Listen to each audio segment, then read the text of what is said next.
General Secretary of the National Trade Union Center, NATUC. All right, yes, folks, and he's not online. He promised me the last time he hopes to be in Tobago the next time we are speaking, and he's here on set with us this morning. Morning to you, sir. Morning to you and Tobago, and blessings to Tobago. All right, so as we begin the conversation this morning, we want to get a feel from you. Moving out of the pandemic, so to speak, persons returning to work, most of the restrictions and so on are being removed and going back to some state of normalcy. Tell us, what's the atmosphere in the country like in relation to labor and the trade union movement? All right, let me say quite categorically, we are deeply concerned. Because while we have transitioned out of the pandemic, as you rightly said, the issue of workers who would have lost their jobs, the issues of companies and even government entities who are still telling workers that if you are not vaccinated, your contract cannot be renewed. The issue of the disruption of the social life and financial and economic lives of workers who are affected by the pandemic still exists.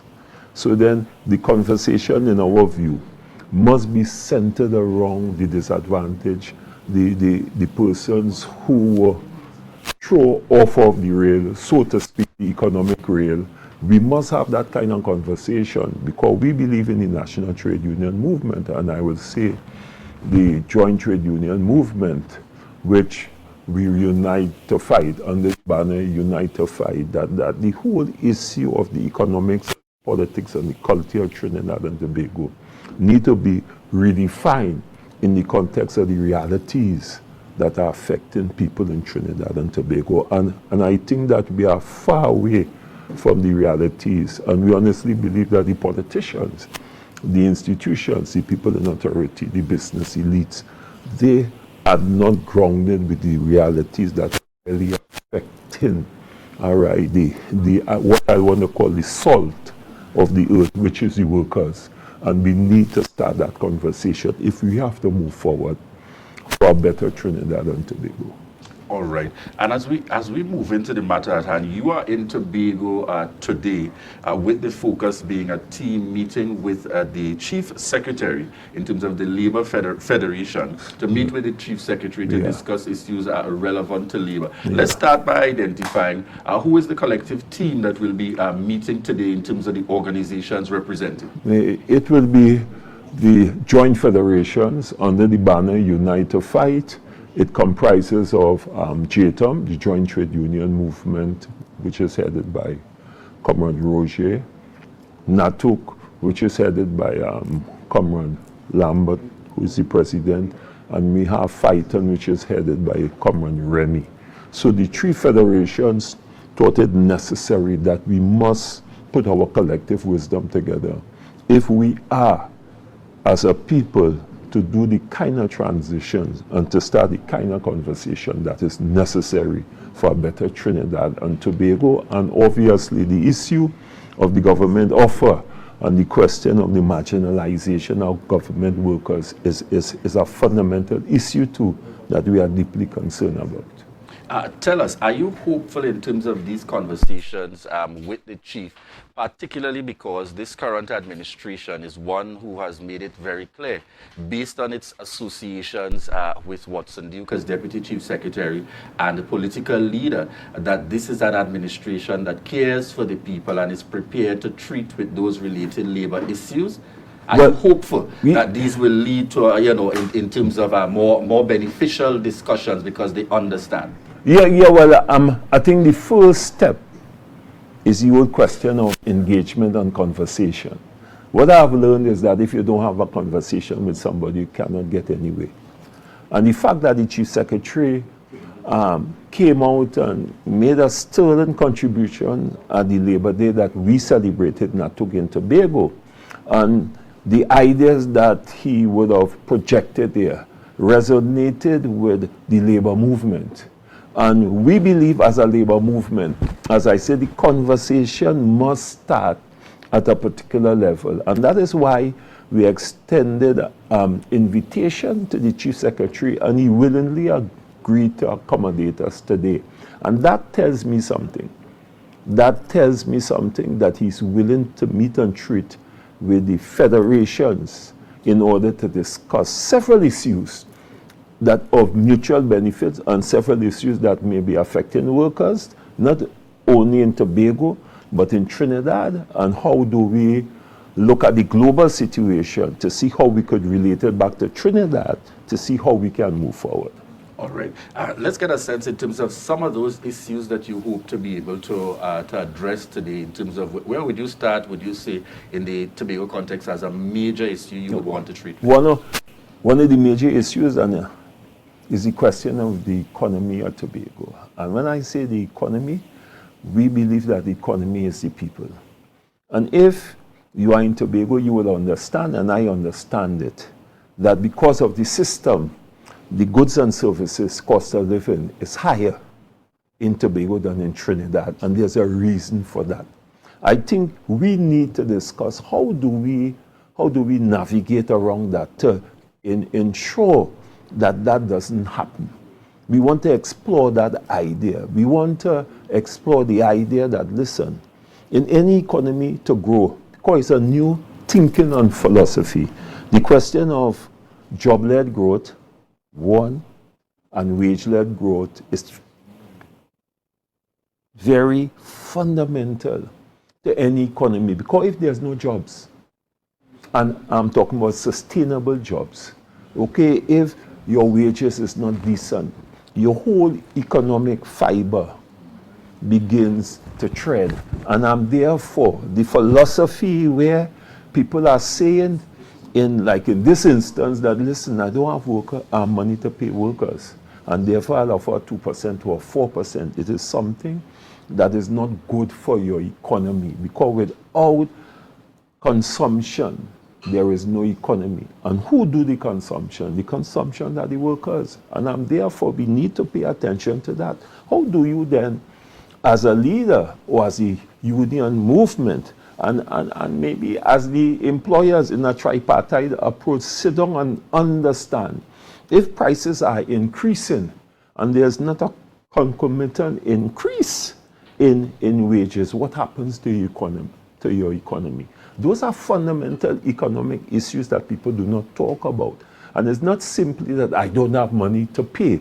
The question is, how do you build your economy? Do you want to build your economy on the basis on low wages? Or do you want to build your economy where the middle class rises?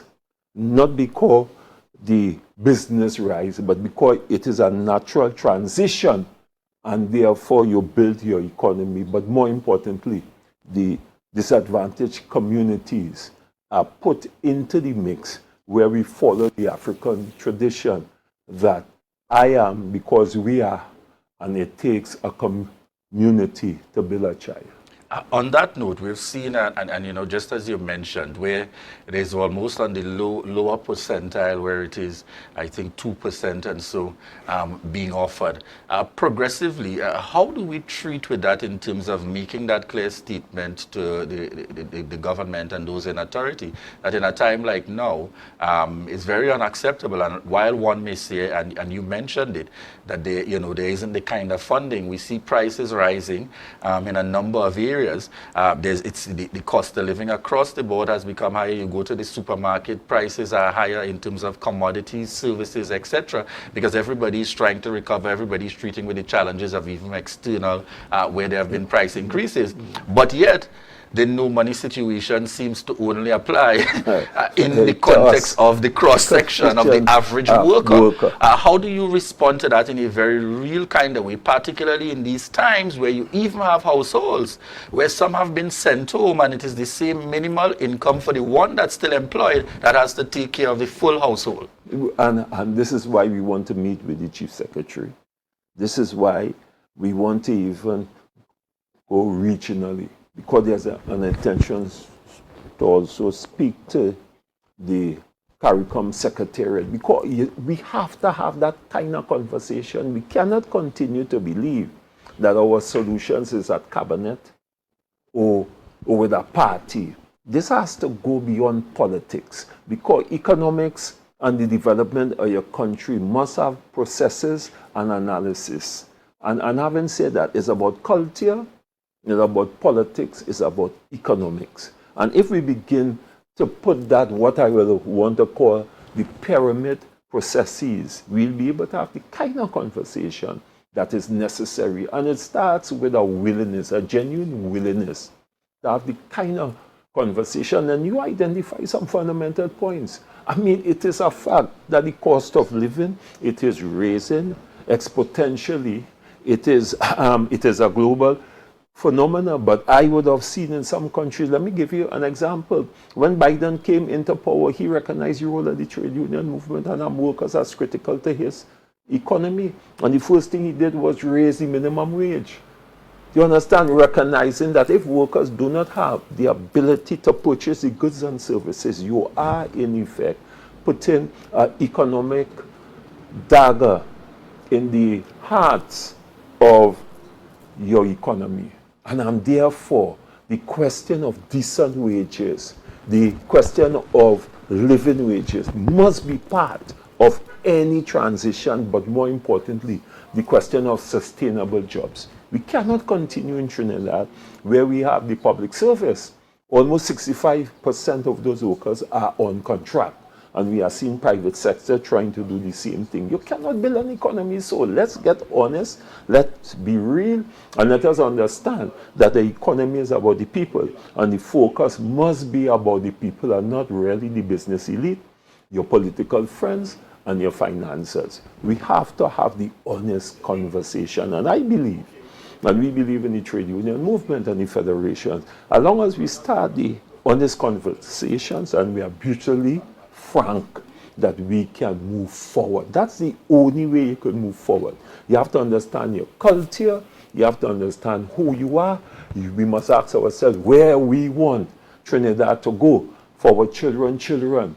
And then therefore Trinidad and Tobago and the people of Trinidad and Tobago must be paramount, must be first in any decision that we are making. But more importantly, the disadvantaged, the poor, the voiceless. We must concentrate on those groups of people in the first instance. Have you had issues raised among your, in terms of the various federations and joint trade union movements, specific at that, in the Tobago space where we have seen in more recent times some changes taking place in terms of the firing of some who have complained, some have gone into the media space alerting the fact that under indicating and making the allegations towards the current administration under the guise of restructuring and so on, that some have been removed and some have lost employment. Most recently, we've had in the news a political leader of Unity of the People speaking to the fact that, public servants, terminated public servants seem to have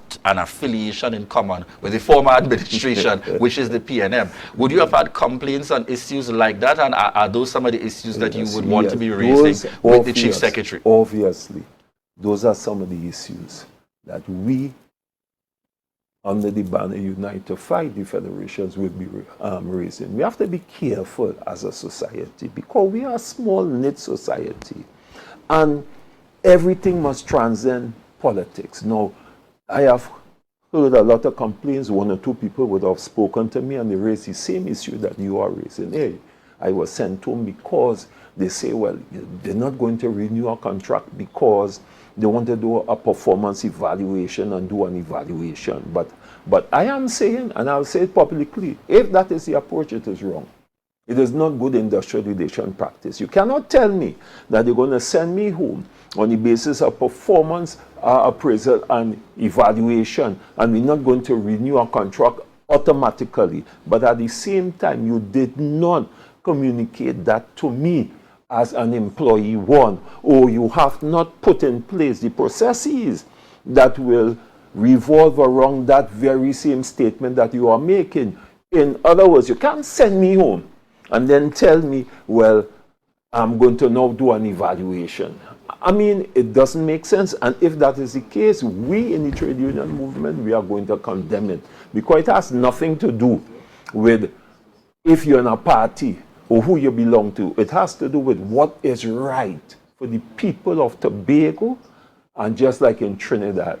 And the same way we would have condemned the government for offering 2% in the first instance and then 4%, if that is what reveals itself, we will tell the Chief Secretary the same thing. No, that is a wrong approach, and that is not in the best interest of Tobago, and we have to come off that scene where which political party you belong to determines what you get in any country. That is wrong, and we will make that absolutely clear. But like every other thing, there is 3 sides to a story. So we would like to hear his side of the story as to what would have prompted the termination of 200 people. And it's not 200 people, because how we multiplied in the trade union movement, if you send home 1 person, is about 5 people that you're sending home. So that 200 could be 1,000 people. And 1,000 people out of bread, job, and butter, or shelter, or who has the possibility of the mortgage being taken away from them because there is an ability to meet your monthly payments on whatever it is something that we must guard against, and is something we must not allow as a people of Trinidad and Tobago. And we, within the trade union movement, we are about speaking power to truth. In the world as it is now, we speak to limitations with regards to resources, and many governments would preach that. But let's get more specific in terms of workers and the responsibility of the worker in terms of being more productive in the workspace, seeking to really maximize and make a difference. So we contribute to developing this Tobago and the Trinidad and Tobago that we want to see. Is the trade union movement prepared similarly to hold workers accountable in terms of building and lifting that productivity standard? That has always been the mantra of the trade union movement. And let me say historically, because you see, that statement sounds good, all right, and it sounds correct. But what is the reality? If we understand our history, is the workers going back 400 years ago would have built the productivity and built every country and economy, whether it's by slavery, whether by indentureship.